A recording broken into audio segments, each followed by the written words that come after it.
It's 8, and we're at the intersection where faith, community, and civic leaders come together. And we've been doing so since near the beginning of the pandemic, so that we can be smarter together, so that we can lead stronger, more efficiently, more effectively, but most importantly, more compassionately within our city. So it's great to see you all here, Annie, and all of you who were able to make Tuesday night's Interfaith Summit. It was great to have you there. Those who weren't able to join us, we missed you, but there is a recording that's supposed to be ready with a link and edit and things today. So I'll be sending that out. And there's still time to register for the second session of that summit on July 23rd, 6 to 8:30. And there's a light supper that will be served. And I was just talking to Doug, and we had a really good turnout, percentage of registrants who actually came, and that was good to see and hear the insights. Our speaker is the executive director of the Center for Law and Religion out of UT Austin. He was so good, Dr. Stephen Collis. So I'll be sending out that link. If you came, you might want to use that and share it with others so that they hear. And if you weren't able to be there, I encourage you to watch it. It's not a prerequisite for being there in the second session. We're going to roll up our sleeves.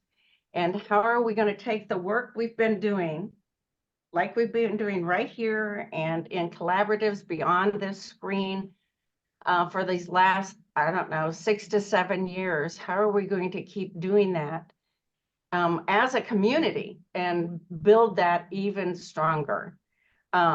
Still in partnership with the city, but I think when it comes to civic engagement from the faith community, we need to be as strong as possible from the community side of it. So really could use your insights. It's going to be a community conversation again on Tuesday, July 23rd.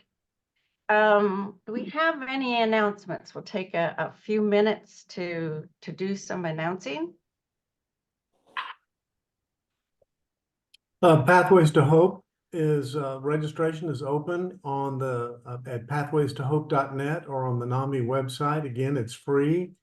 We've already had over 500 people register, so we know that there's going to be a good demand for the conference this year. August 23rd and 24th at the Tobin Center. We have 50% more programming this year than we've had in the past. So there will be something, I guarantee you, there will be something that you want to, a workshop you want to go to, or somebody that you want to hear, and people you want to meet. So we hope everybody will come out. Yeah, we were in a planning meeting yesterday about pathways, and there was a judge there, and she talked about the breakouts that she was coordinating. And I'm just like all in.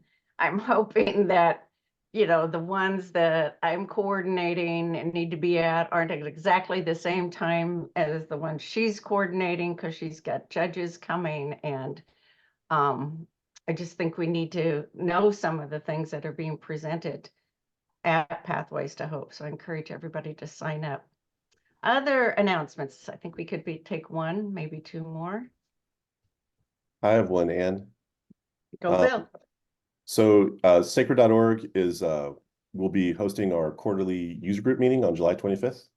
It's going to be at Rise Recovery. We're going to have an hour and a half lunchtime conversation about, we're going to have a panel of people that are housing navigators from different organizations that are using the sacred.org housing services portal, and then a full demo of the portal itself. So that's July 25th at 11:30 at Rise Recovery, free lunch. So, if nothing else happens there, you get a sandwich. So I'll post a link in the chat for registration. Right. Those are always good. And they're only going to get better. One last announcement. All right, I'm going to hand this over to Doug Beach. This summer, we have a series that we're running, collaboration and essay, and the work that has been happening collaboratively, and where it's been, where it's going, how we can be involved. We're going to take all of these recordings and edit them, and we're going to be placing them online so that all of us can be able to use those when in our organizations or in our work, we need to kind of find out where things are at. Or if somebody new moves into town and wants to find out about all things collaborative in San Antonio, they can go there. So Doug, I'm going to hand it over to you as the Executive Director of NAMI. Thank you very much, and appreciate the opportunity to do this morning. And I'll just say that there's very little that we do at NAMI that would happen if we didn't have people in the community engaged and involved in advocating for mental health. So I have a few slides that I'm gonna show this morning. I'm gonna bring those up. And I also want to recognize several people from our organization that are online as well. But I wanted to begin with, first of all, NAMI, National Alliance on Mental Illness. It is a community-based grassroots mental health education, advocacy, and support for families and individuals impacted by mental illness or mental health concern. That's our mission. That's who we are. So working collaboratively throughout the community is exactly who we are and what we do. So it fits very, very well with what NAMI does in our community. I'm flipping between slides. So, why is community support? Why is community collaboration important? Well, issues that people with mental health concerns face are isolation, a lack of resources, and stigma. So, when you have somebody in your family, or you have a friend, or you yourself have a mental health issue, too often people pull back. They don't engage. They're embarrassed or ashamed. That's the stigma. And so one of the greatest antidotes to mental health, to recovering and resiliency in the mental health world, is being out, having social connection, being out in the community. And that's one of the things behind Pathways to Hope, which we'll talk about in a minute.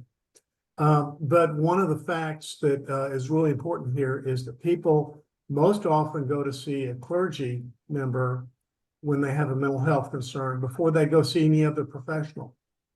So as we like to say, really, faith communities, clergy, faith leaders are on the front line of dealing with mental health issues in the community. So we started with this idea that if faith community leaders and clergy are kind of the first line, how are they equipped to be able to help people in the community when there is a mental health concern? And one of the issues that you have to deal with when we started this out when we began Pathways, was this historical tension between faith and mental health. And what we saw was, what I've seen for years, is too often mental health professionals and clergy, there was a mistrust. And I had one pastor, senior pastor here in town, say when he was in seminary, they taught them that psychiatrists and therapists were the enemy, and mental health professionals often dismissed faith leaders as being, out of their league in terms of dealing with mental health issues. So we had this historical issue there that really has persisted for many, many years. And there was an absence of dialogue. And the other thing we saw was that mental health professionals, and this is very typical throughout the US, but when mental health professionals get together, they talk to other mental health professionals. So we were meeting in silos throughout this community and most communities. And when I was in meetings on mental health with the mental health community and with people involved in that arena, you very rarely, almost never, saw somebody from a faith community or representing a faith community in the meeting. And yet, so what we wanted to do was try to engage, bring the two groups together across the community and to begin to have this community conversation. And Ann asked me the first year, well, where's the conversation? So if you come to Pathways, what you'll see is it's in the lobby, it's everywhere. And what we encourage people to do is, and we try to appeal to people from every imaginable walk of life in the community, and especially in including families and individuals who are impacted by mental health concerns. What research shows, and we had speakers the first several years at Pathways talk about this, is the importance of exercising faith in resilience and recovery when you experience a mental health concern. And I asked Dan Moorhead, who was a psychiatrist and was married to Carol Moorhead. We started the Pathways together. I asked Dan one time, well, Dan, can you point me to some research that shows that faith is an important part of recovery and resiliency? And he said, Doug, there are thousands of studies out there today that show that demonstrate that. And so that played into what we were trying to do with Pathways and really laid the foundation for, hey, we want to have a community collaboration that includes mental health professionals, faith leaders, and people from throughout the community. And I think what you find is that so many people may have a professional persona and background, but there are also many people, they're also in many cases people of faith. And so what we're asking them to do is take off your hat as a therapist, take off your hat as a jurist or somebody else in our community, and just come as an individual and interact with the people that are there. Morning in progress. I'm sorry? It was just a shadow glitch or something, Doug. Go ahead. Okay, so this began the collaboration that we're focusing on today, one of several for mental health, is Pathways to Hope. And it's a 2-day conference. It brings together people, some of whom are listed here, faith leaders, mental health professionals, law enforcement, judiciary, caregivers, people living with a mental health diagnosis, and elected officials. And just to this point, I think Pathways really began, the genesis of this began back in 2011. And it's when we had our first candlelight worship service for comfort and care for people who were impacted by mental illness. And we had an ecumenical worship service, and it was held at First Presbyterian Church. Ann was one of the clergy. We had clergy from across the city come. And the idea was we needed to come together in prayer, and we needed to pray for families and individuals who were impacted by mental health issues and pray for help and support. So this whole idea, so you talk about bubbling up from the community. We did that ecumenical service for the next 6 years. And it wasn't until, say 2016, then we said, let's do, Carol Moorhead and I met together, and we looked at the Saddleback Conference in California, and we said, we need to do that in San Antonio. We need to bring people together to do this. And so we modeled the conference the first year after Pathways to, after the Saddleback Conference. And Kay Warren, she and her husband were at Saddleback. Kay came that first year and helped us kick off the Pathways to Hope Conference. So this year, 2024, will be the 9th annual Pathways to Hope Conference. People ask me the first or second year, well, how long are you going to keep doing this conference? And my response was, as long as there's stigma in the community, then we're going to keep doing this. And I think one of our early goals here was to change the conversation around mental health, mental illness, so that it became a topic people could talk about They could talk about their own issues and situations. They could talk about it and then begin to talk about it in an informed way and be able to direct people to resources. And so the first year when we had the Pathways to Hope conference, we had 15 vendor tables out in the lobby of the Tobin with different people from across the community who provide services and resources. And literally at the end of the second day, literally every single piece of literature was taken. And it just demonstrated to us how desperate people were to find resources for themselves or for their family members.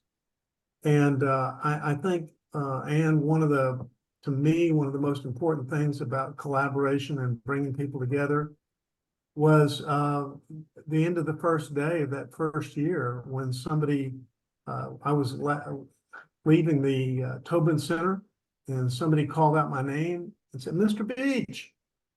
And I turned around and it was Charles from the clubhouse, San Antonio clubhouse. And I said, "Hi, Charles." And he said, "You've got a problem." And I thought, something happened. And I said, "What's the problem?" And he said, "You can't do any better next year." And the thing that it really told me was that Charles, who dealt with his own mental health issues, Charles, this was his conference. There aren't many places in this community or most communities where people with a serious mental illness can go and feel in the community and feel like I'm part of the community. I belong. Because we know that when people come together and they feel that they belong, they do better. That's how you get to recovery.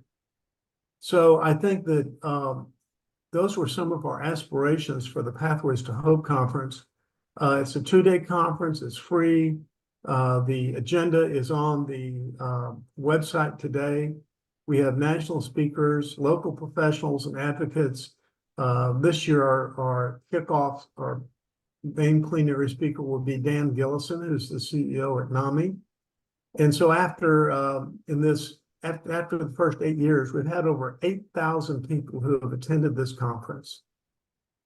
So I think and what's also interesting, and I looked at the statistics last year to find out how many people had never attended one of the conferences. And I would say 2/3 of the people that attended last year had not been to a previous conference. So it tells you that we're continuing. There is as we've talked about on this meeting before, 1 in 4 people will experience a mental health disorder this year. That's 500,000 people in Bexar County. That's a lot of people. And we're just scratching the surface. But the role that we play through Pathways to Hope and at NAMI is to try to normalize the conversation about mental illness so that people can find care, can reach out. Let me go to the next slide. Whoops, I'm going backwards or something here. Let me go to, here we go. No. So one of the things that we did that, we looked at was that we didn't want the conference to just be a 1-day or 2-day event. So we asked ourselves, how can we continue this work throughout the year?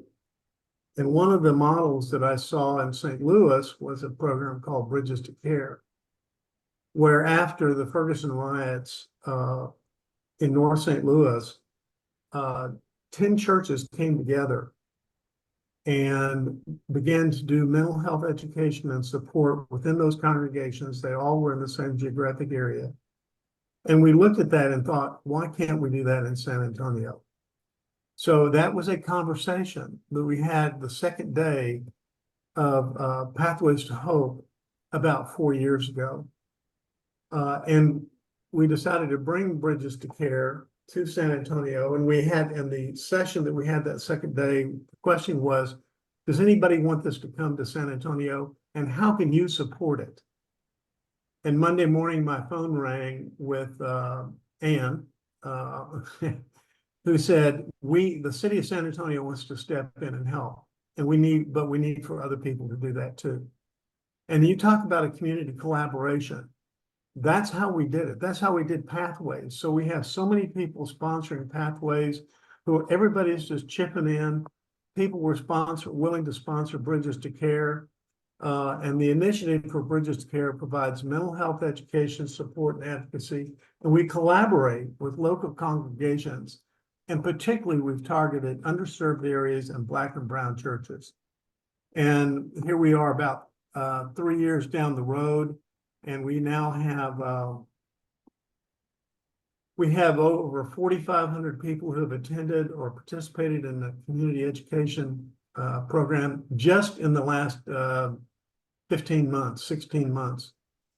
And we're expanding this year, we're expanding the initiative to include a youth track, and we'll be working with schools and community youth organizations throughout San Antonio. And thanks to a ARPA grant from the county, we will be able to do that expansion. So I think that's my last slide. The thing that I think is to the point of this whole session on collaboration, community collaboration,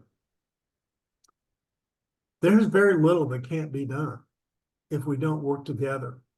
And if we don't have a vision of what we want to do as a community and bring people together. And the first year that we started the Pathways to Hope conference, I said, it's like stone soup. It's like that French folklore about how you make stone soup. And the bottom line is everybody puts something in the pot and then it works. So, and I want to go back to one other thing, in the mental health arena, we know we don't have enough resources. We'll never have enough doctors. We'll never have enough hospital beds. Insurance is a mess. But what we do have is we have caring people in the community. And the most important thing we can do is to provide support for people who are dealing with mental health issues. And that's a big part of what we try to do at Pathways to Hope and Bridges to Care, is teach people how to walk alongside one another when there is a difficulty, which could include a mental health issue. So, and with that, I've left a few minutes for any questions. We have some of the people that work in our program. I'm going to just invite them to, we're working in 20, we've worked in 70 different congregations. We're working in 24 right now who are diligently working month in and month out to expand the support and advocacy in their own faith communities. We're working with community organizations like YWCA and Big Brothers and Big Sisters.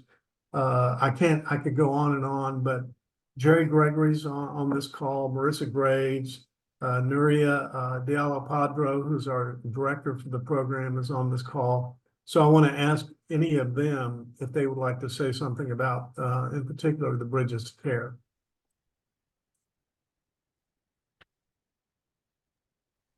Well, I'm happy always to talk about Bridges to Care. I've been in it since the beginning. I made that first phone call years ago to that first congregation, and it's such a wonderful feeling to be able to see the light bulb go on in people's heads when they learn the language of mental health.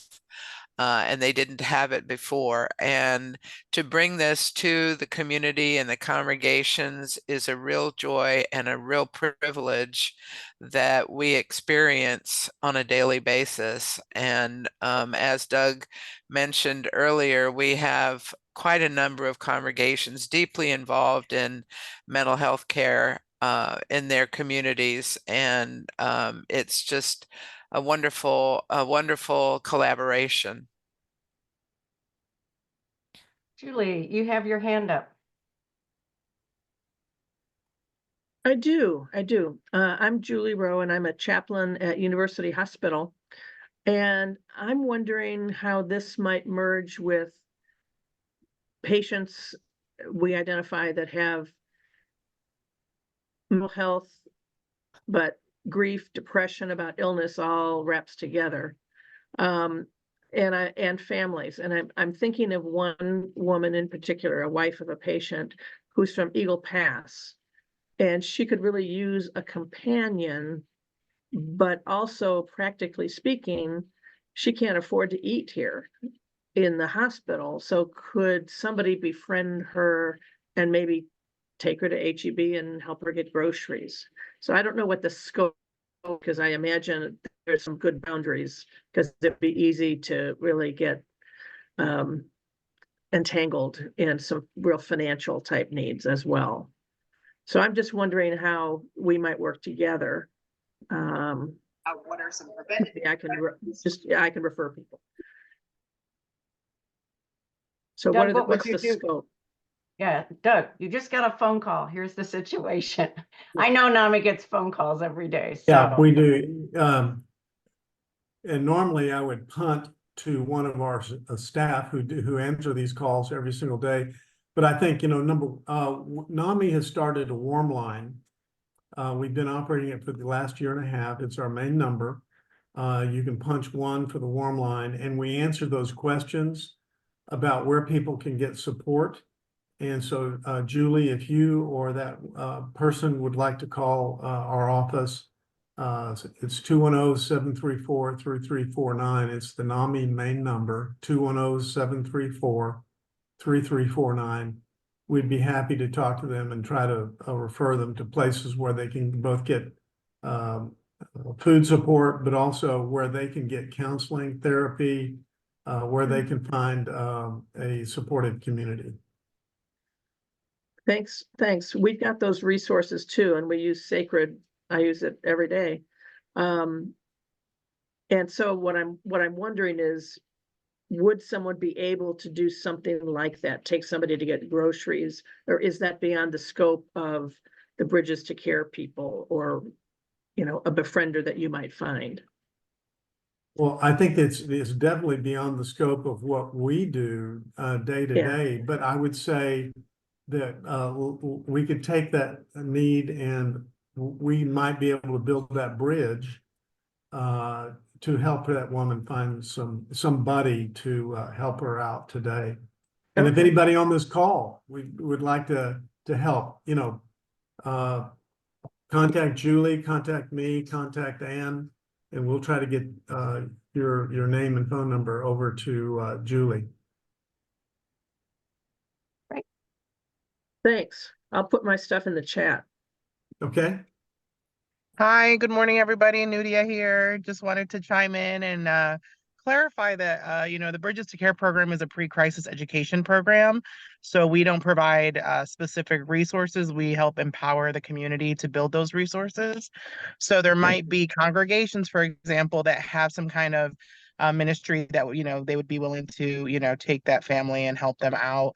But we specifically don't do that. We do the educational piece and community building piece in Bridges to Care. And that's where the transformation happens, is because the congregations or organizations that we partner with are getting the tools and knowledge of how to build around that, so that they're more compassionate and more willing to serve needs beyond the scope of like, okay, tell me your problem and we'll pray for you.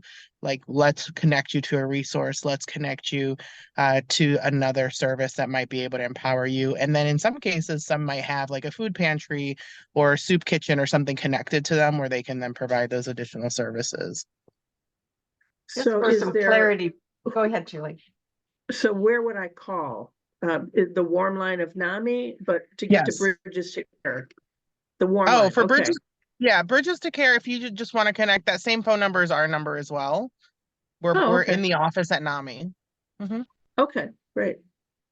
Thank you. Sure. So for just clarity purposes, so people don't, because I got a little confused. So in terms of Bridges to Care, there is both Bridges to Care in the NAMI office, and Noria and Jerry providing that education, right? But there's also Bridges to Care out in congregations who do companion, not exactly. Julie is it's really great. She's kind of pushing that edge, right, of a need in the city. But there are bridges to care in the community, in congregations, in close proximity, and those folks have gone through 20+ hours of mental health training, one of which is companioning. So, and recognizing symptoms that come from knowing all that from the education. So I just wanted to make sure it was clear to everybody who's attending that, yes, there is hands-on resourcing in those cohorts and in those congregations. And NAMI, Bridges to Care, organizationally provides that training. So I just wanted to get that clear in people's heads. I'm going to take a brief. Great, that's what, Go ahead. that's what I was remembering, yeah. Go ahead. I'm just going to take a brief pause because I know some people need to get on with their days, and we've made a compassionate commitment to honor everybody's time. Thank you, Doug. I'm not telling you bye yet, but thank you, Doug. That was a great presentation, and we'll let you know when it's posted. And I think that will be really informative to other people who will see the recording, but that's also true of everybody who's attending here. Once we really get those up, it'll be great resources to pull into your organizations if somebody's wanting to know about what's happening and where to go and where to turn. So thank you for bringing that briefing, and it's going to be really helpful. I know the people who use these recordings in their organizations, that's where they really get some mileage when they're working with teams to look at them together, and then they can move from there. It just helps everything move a little bit more efficiently. So I hope everybody comes back next week. I've got two folks I'm talking to right now in terms of what collaboration that we'll be looking at. And so I'll let you all know what that is shortly. And so those who need to leave, thank you for being here today. And I'm wondering now if there are any other questions or thoughts about mental health, what's happening in terms of Bridges to Care and collaboration in terms of health. Yes, so I wanted to first of all introduce Marissa Graves. She's our youth program coordinator. She and I are building a dream team around offering the youth programming more extensively in the community. So we are collaborating with nonprofit youth organizations. We are actually offering the classes in person so that youth can get more out of them. And then we're also working with the schools. So if Marissa could just take a moment to say hello, then y'all can know who she is. Hello, everyone. I just want to thank you so much for having us on, and we look forward to working with some of you more closely with the youth program that we have coming, so we can have teen mental health champions in our schools and in our communities. That's exciting. So that's a fairly recent, although we've been talking this for years, but that's a fairly recent development. In terms of NAMI and Bridges to Care. Do you want to say anything more about that component?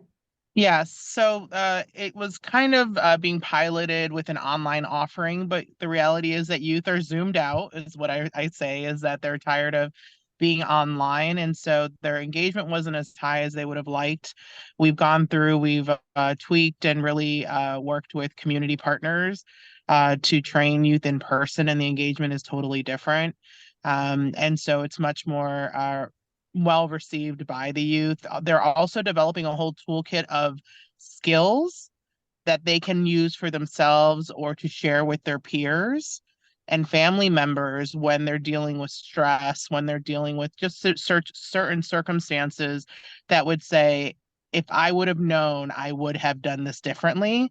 So just by giving them some basic knowledge on how to talk about mental health, how to recognize when they need to de-stress or to self-regulate, for example, they're having a series of skills that can help to reduce crisis. They're having knowledge that will help them to intervene before it becomes a crisis. And that's the value. So ideally, and once everything is up and running the way it needs to be, we will be helping even as early as elementary school age children to start learning to develop some skills that might have been missed or overlooked during the pandemic, all the way up through high school, where they can, middle school and high school, and get certified for teen mental health on topics related to self-regulation, on healthy boundaries, healthy relationships, cyber safety, and all the components that go into that. Because, right, what they choose to do online not only affects them, it can affect their families. And then we have some electives, and one of those includes some really heavy hitting topics that are typically hard for teens to talk to adults about. And that can include everything from bullying to self-harm and suicide. And so we help to bridge that conversation, let them put some words around it, start to understand that they're not alone, right? Ultimately, the idea is that you're not alone, which is at the core of what NAMI represents. And then they're able to start building trust and relationships with adults and others so that they can become just better citizens all around, right? So that they can be better informed and also help to empower their community to stay safe. And is there a component that has that same information, but for adults? Yes, and so it's that. Yes, so that so we have teen mental health champions for the teens. That's 5 classes they take, and then we have an adult version which mirrors the youth programming, but for adults. So we'll give more statistics, more information, so that they can also bridge the conversation on healthy boundaries, healthy relationships. We didn't grow up talking about self-harm, so like, what is that? How do you talk about it? So there's the similar categories that we have for the youth, but for adults, and then some additional programming that's required, such as the companionship component that the wellness champions go through. All the adults have to go through that as well. And so once they complete the requirements, they become youth mental health champions. So now we offer technically 3 different certification tracks. So wellness champion, youth mental health champion, and teen mental health champion. I So see that'll be Beverly has, Yes, Yeah, go ahead. Beverly? Yes, Your can you hand- hear me? Can you all hear me now? yes. Okay, wonderful. Yeah, number one, I have to just say from the bottom of my heart to the tippy of my toe, I want to just thank the leadership. First, I want to thank NAMI for being such a great community partner. I want to especially thank Doug for his leadership, because we wouldn't be at this point had it not been for him. And Reverend Helm, to you as well, you're really supporting the pathways now. It's just something that we just in the foundation had a conversation this past week in terms of putting it into our budget as a ongoing line item for us to support NAMI, the Pathways for Hope conference. But well, I would honestly say it really is. If you haven't gone, please go and experience it. It is a gift to yourself. But that my question also to Ms. Patro is that right now we are hosting a youth leadership conference, and I did not know. Dr. Kitty has trained staff on youth mental health first aid, but what I understand you're talking about is a training directly for children, for young people. Am I correct? Yes or no? It's actually for young people that they take the training. Yes, this is geared towards 12 to 18-year-olds, and then we have a special module that's being built out for the elementary schools to help build social emotional learning and self-regulation skills. How many days, hours, weeks is it? Which the certification is only 5 hours, so they can do No, 5 for the youth, the training for the youth. Right. There's the one that's from 12 to 18-year-old. That's 5 modules. They're about an hour each, and Okay. they can take them. Some take them once a week, some take them twice a week. It just depends on the arrangements we make. Okay, so we're gonna please look after this call. I'm gonna be calling you because we would love to do this. We've got close to 200 young people who would benefit between your age groups, and we Okay. just like to be able to give them the resiliency skills immediately. So thank you. We'll call you. Yes. Okay. Wonderful. Thank you.